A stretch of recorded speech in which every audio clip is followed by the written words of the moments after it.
Hi, welcome everybody. I have another video here today for you, and this one is about pragmatics, which is a branch of semiotics and linguistics.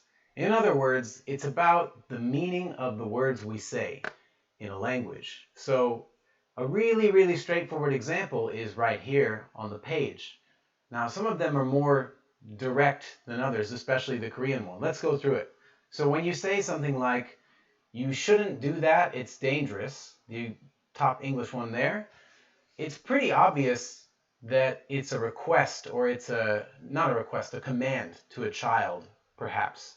Like, hey, don't do that would be a much more direct way. But if you say you shouldn't do that, you shouldn't be doing that, it's dangerous, it's pretty obvious that you're telling somebody to stop a certain behavior because it's dangerous. In the Korean way, people don't, the second one down, people don't really say it in an indirect way. They don't, there would be a warning right before somebody even takes on an action that is considered dangerous. So that would be like, be careful, 조심해요, or 조심해 to a kid.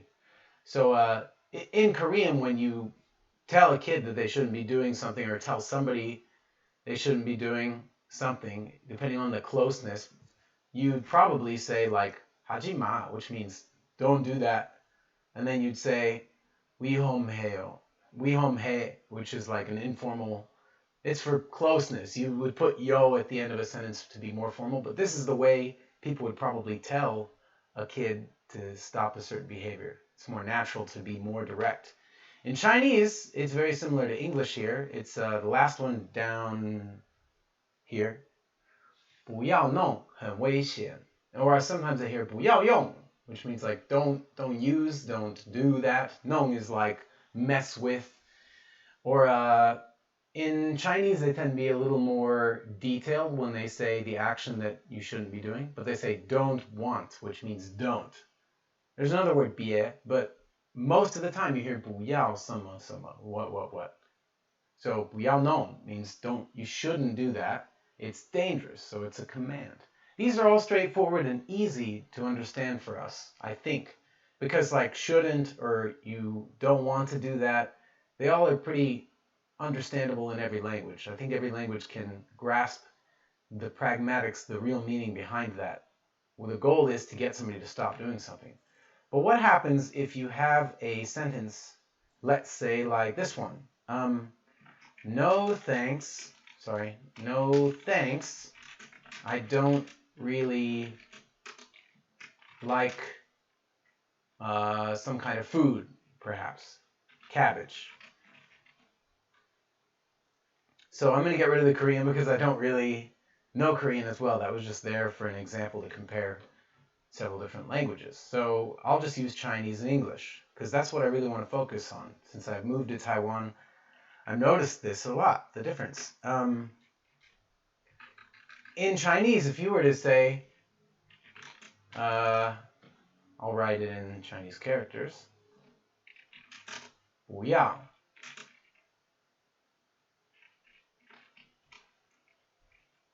xie xie. Okay, so far, the meaning is okay. It's probably unclear whether the person doesn't like it or is saying that they're full or whatever. So if the person were to say this, which I have made the mistake of saying before in Taiwan, or let's say I don't like it a lot, 我不太喜欢 this Thai,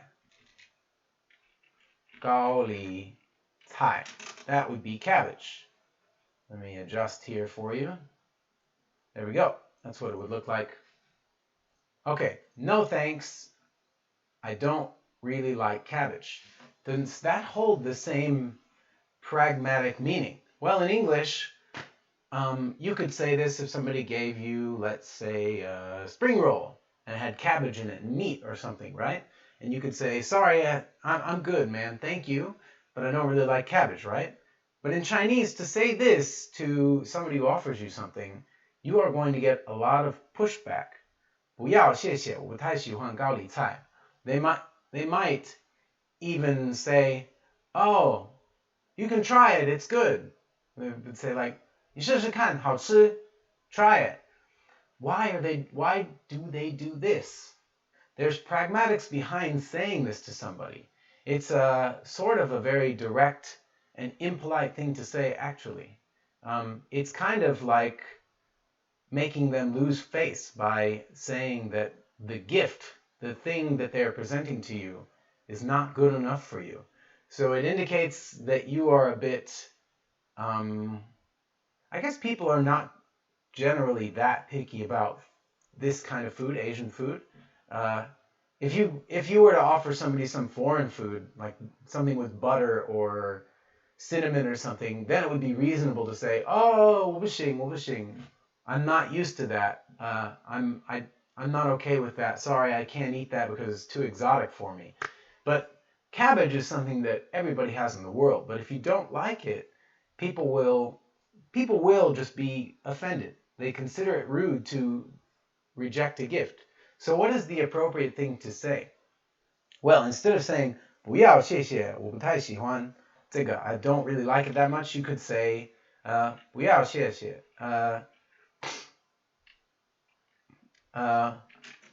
I in a moment, 我等一下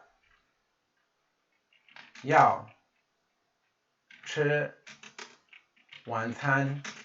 I'm going to eat dinner soon is how you translate that. 我等一下要吃晚餐. 等一下 is like wait a moment, but that's how you say soon sometimes. You express that.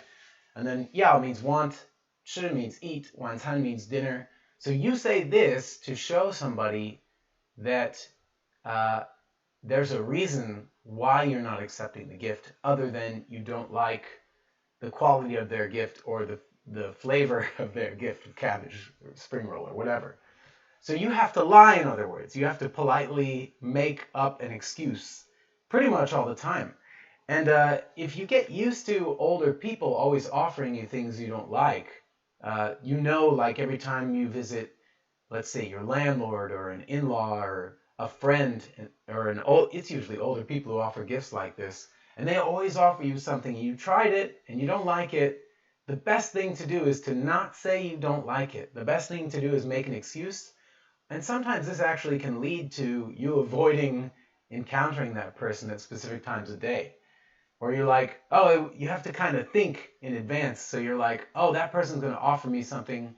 Let's see who I can pass it on to because I don't like that thing. So that way you can help them preserve their face and reputation. That's called 爱面子 in Chinese.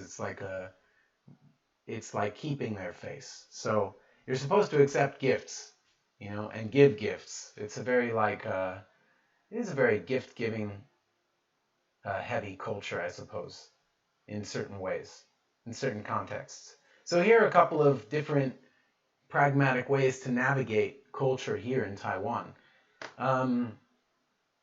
In China, people are much more direct, if I were to compare it to there. In terms of this, people don't exercise this level of politeness as much. You can pretty much just say, "I don't want it," to a lot of people, or 不用, no need, if it's somebody who's your friend, right, or close to you. So there you go. There's one example.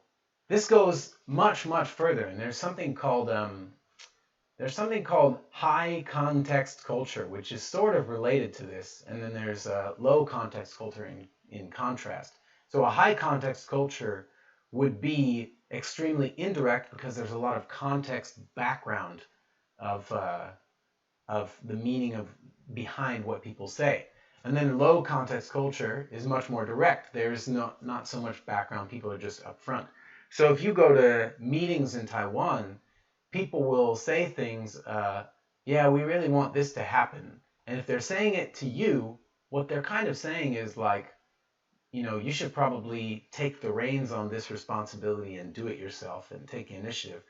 In America, people will just appoint things to each other. And in the West, people will just say, how about you? Do you have free time to take care of this? Because we really need somebody to do it. It's much more direct, right? So context is sort of connected to this. Let me think of one more example, just a tiny one.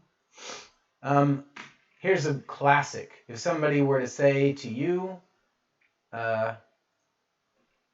wow, your Chinese is really good.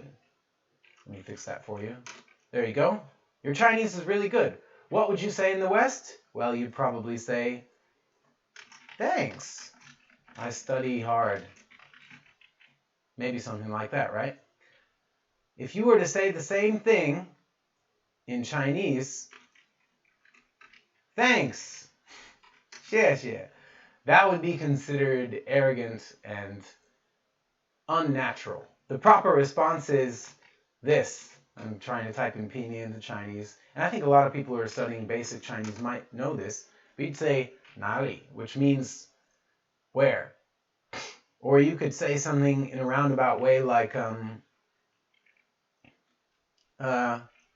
还差得远. Is that right? Yep. You could say that. That means I still have a long way to go. So as you can see, people are indirect and modest. These are values of Taiwan and Chinese speakers. Share in the comments if you have any extra examples of this, because it's really fun to talk about and it goes deep. So, yeah, I'll see you next time. Hope you enjoyed this video. Adios.